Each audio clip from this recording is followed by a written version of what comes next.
Ijtimoiy tarmoq va keng jamoatchilik e'tibori hali hamon hokimlarda. Zamonaviy qilib aytganda bir necha kun trendda bo'lgan Shahrisabz tumani hokimi Samat Hasanov minbarni Chinoz tumanidagi mavqedoshiga bo'shatdi.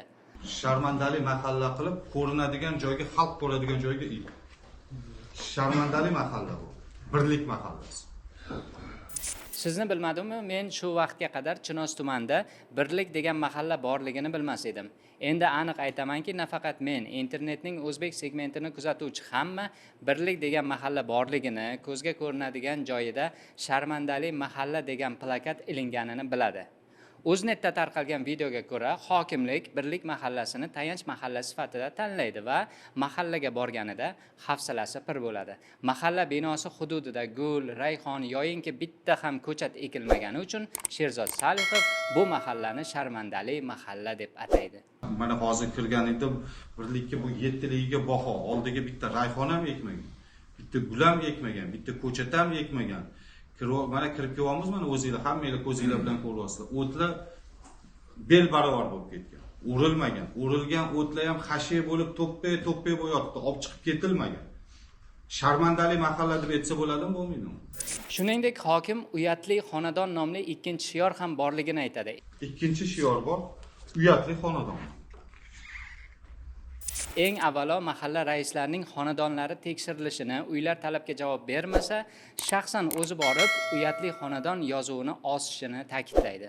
40 ta manga biriktirilgan korxona raisi men keldi, mana mahalla raisining darvozasini tashib, darvozasi bo'yalmagan mahalla raisining o'zi. Oqlanganmi, oqlanmaganmi deyorlar. O'zi ko'chasida gul bormi, yo'qmi uni? Gulmas rayhon. Atirgul bormi? Hovlisi tomorqasi qanaqa? Shu 4 ta narsani senga 4 ta rasm qilib tashlaydi hammasi. Mahalla raisining uyiga kirib. Ertaga kechgacha qilmasa, o'sha xonadon uyatli xonadon qilib, men o'zim na prinsip borib ostiraman. Yuqorida Samat Hasanovdan so'ng Sherzod Salihov e'tiborga tushgani haqida gapirdim. Aslida tarqalgan videodagi yig'ilish oldinroq bo'lgan.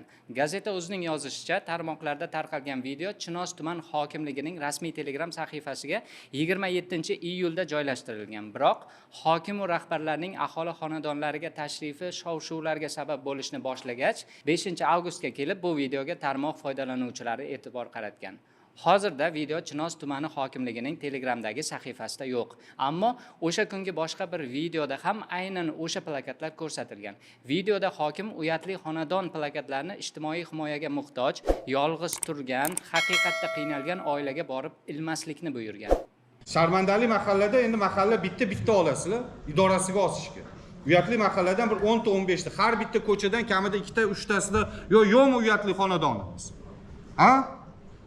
Bilasizlarmi uyatli xonadon qanaqa xonadon bo'ladi?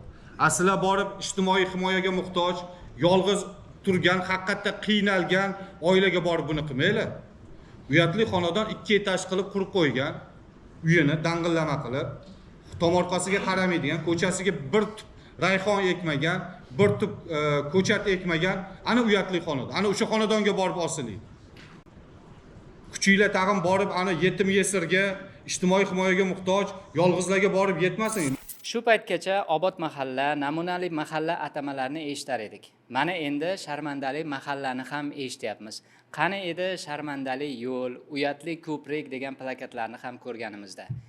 Bizda hozircha shular. Yoshlar ovozini kuzatishda davom eting, obuna bo'lib qo'yishni unutmang.